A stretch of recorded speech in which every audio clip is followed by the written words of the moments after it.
गिरफ्तार, इसको हम गिरफ्तारी या सच नहीं कहते। बेसिकली वो एक ही केस में थे। हमारे 2 MNA ऐसे थे जो एक ही केस में एक ही मरतबा इन्वाल्व थे और उनमें मुख्य के अक्यूज़्ड बना करके पेश किया गया था। एक में अब्दुल लतीफ़ चतराली साहब थे, दूसरा हामिद रज़ा साहब थे। हामिद रज़ा साहब पे यह था कि आपने एक बिल्डिंग पे वहाँ अटैक किया था फैसलाबाद में और एक ही केस में उनको सज़ा हुई थी। उनका कहना यह था, वो समझ रहे थे कि मैं सरेंडर करूँ, तो उन्होंने ख़ुद सरेंडर किया। जब आप ख़ुद कोर्ट में पेश हो जाते हैं तो इनको सरेंडर कहते हैं। हाँ, अदालत फिर जब आपको रुपकार इशू करती है कि इनको जेल भेजा जाए तो ऑब्वियसली आपको हथकड़ियाँ, यस, जब कोर्ट आपको ये कोर्ट से जब आप लेके जाते हैं हथकड़ियाँ, देखो मैंने हमेशा से ये कहा हथकड़ियाँ लगाना is not a big deal, लेकिन बाज़ चीज़ों पे वो नहीं होना। एक समन सर्व करना था जिसके लिए KP हाउस गए थे, तो मैं उसकी भी मजम्मत करता हूँ और मैं ये रिक्वेस्ट करूँगा कि जब आप लोगों ने कोर्ट के आप दे सकते हैं तो देखो ना इससे किस तरह आप फैल जाता है। इसमें एक ब्रीच ऑफ पीस के लिए ख़तरा आप बढ़ाते हैं कि अगर आप कहें कि जी पुलिस पहुँच गई, KP हाउस पहुँच गई किसी को अरेस्ट करने के लिए,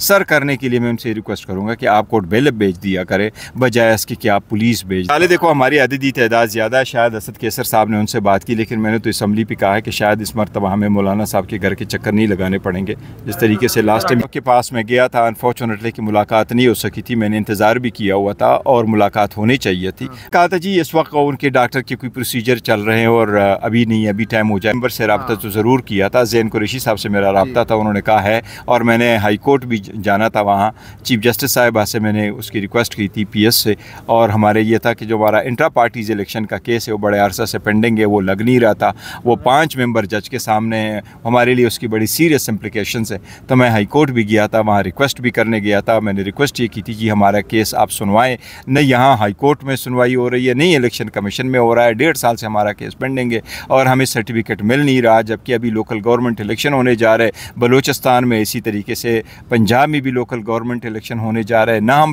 कैंडिडेट फील्ड कर सकते हैं, ना वो हमें ज्वाइन कर सकते हैं, तो हम कहाँ स्टक है। So one way the other day हमारा रास्ता खोले और या सर्टिफिकेट दे या रिफ्यूज़ करे, तो जो भी कानून के मुताबिक फैसला होगा हम आगे जाएंगे। साहब ने ऐसा कहा है, खान साहब ने इस तरह कहा है कि बात करनी है या नहीं करनी है ये महमूद खान अचकज़ई साहब और मौलाना आजा नासिर साहब वो फैसला करें। तो ये स्पीकर साहब ने पॉइंट आउट किया कि ये मैटर कोर्ट में सब जुडिस था और आप हमें हाई कोर्ट सुप्रीम कोर्ट की सर्टिफाइड कापी दे दें, तो शायद मंडे तक उनका नोटिफिकेशन सख्त इस्तेमाल नहीं करनी चाहिए। लेकिन मैंने वो बात दरअसल ये है कि कुछ ऐसी चीज़ें हैं कि मैं तो हमेशा ये कह रहा हूँ कि अपनी तलवार नियामों में रखे और कोई सैनिटी प्रिवेल कर जाए, लेकिन कुछ लोगों के साथ हमारे साथ भी तो ज़्यादतियाँ बड़ी हो जाती है। लेकिन मैं कोर्ट नहीं, कोई बैकडोर राबिता कोई नहीं। मौलाना साहब के साथ मैंने ये तो नहीं कहा कि राबिता, वो अपोजिशन में हमारे लिए बड़े मोहतरम है, मैं तो बड़ा इज़्ज़त करता हूँ, हमारे लिए है। लेकिन मैं कहना था देखें ना जी, अब हमारा एक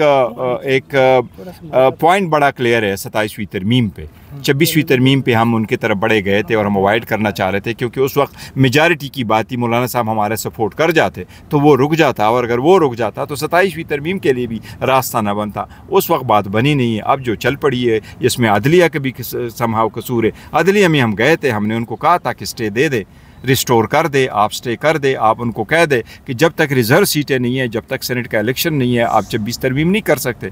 अदलिया ने भी कोई खातिर ख्वाह जवाब नहीं दिया, तो जिस फोरम में हम जा सकते थे हम चले गए।